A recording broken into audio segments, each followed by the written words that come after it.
Today we're diving deep into The Matrix, a film that, well, you could argue, really reset the dial for cinema. Absolutely. A massive impact. We've gathered a whole bunch of notes here looking at its style, how it mixes genres, the story, the tech, and really why it still feels so relevant. Yeah.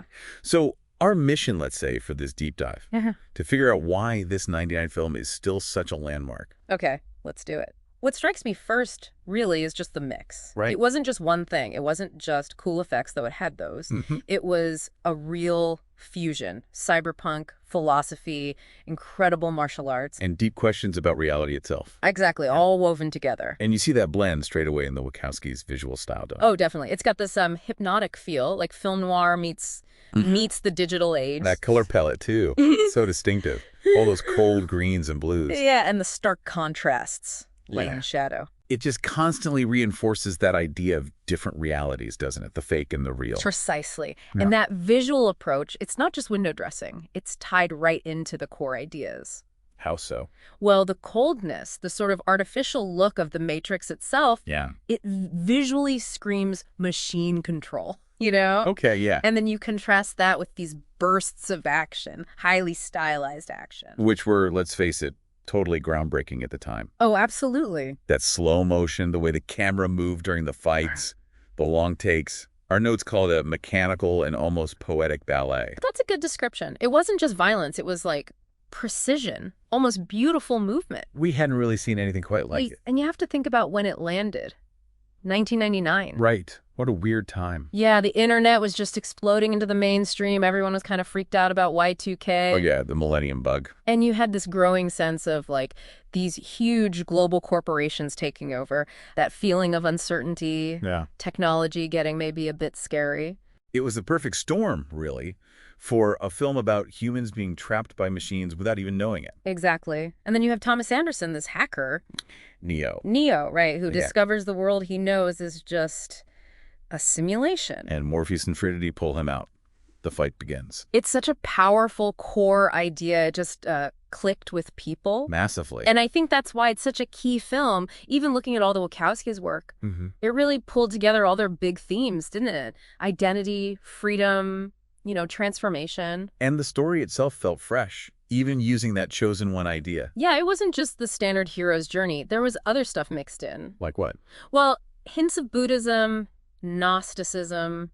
It felt like this blend of Eastern philosophy and Western existential angst. Giving it that extra depth. It wasn't just pew-pew action. Exactly. It was asking big questions. What's real? What is choice? What makes us human? And then, of course, the visuals. You had to talk about bullet time. Oh, you absolutely have to. That wasn't just a cool trick. It was revolutionary. Total game changer. This slow motion, but you could see the action from, like, all angles. 360 degrees. Yeah. It completely changed how people thought about filming action. Time and space in movies. It just shifted. And it wasn't just bullet time, was it? The whole visual package was innovative. Right. The production design, the effects, they built this incredibly coherent world. Even using sort of minimalist sets sometimes, combined with the digital stuff. Yeah, like that green code tunnel. Iconic. Or the way the Matrix itself seemed kind of fluid, unstable almost. It all served the story.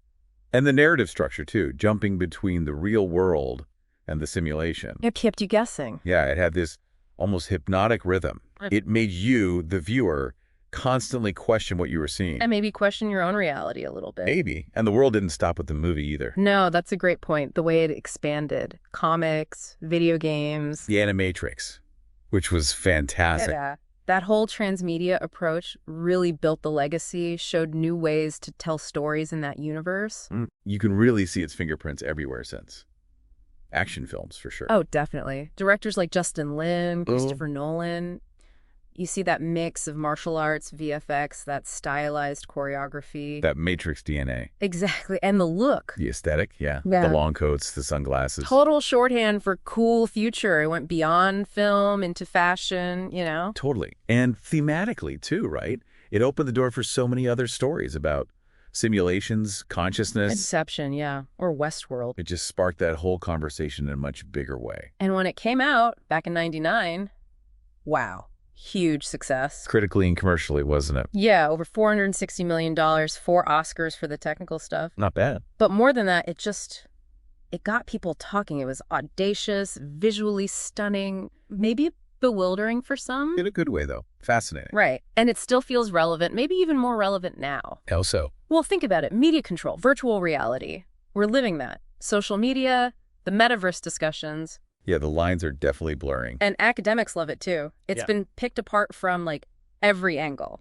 Philosophy, psychoanalysis, gender studies. Which just shows how much is packed in there. It's rich. Definitely.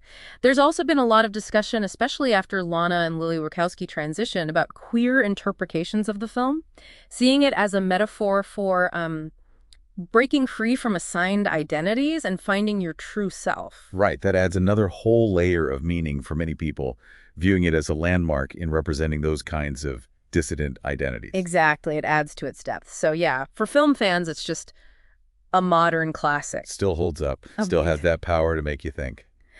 So wrapping it up, The Matrix really was this perfect storm. Genre fusion, tech breakthroughs, deep ideas. In just a massive cultural footprint. Couldn't have put it better. So thinking about how the film explores reality simulation choice, it leaves us with a question for you, really. As we spend more and more time in digital spaces, how much might that blur the lines for us, our own perceptions, and maybe even our own sense of freedom? Something to chew on.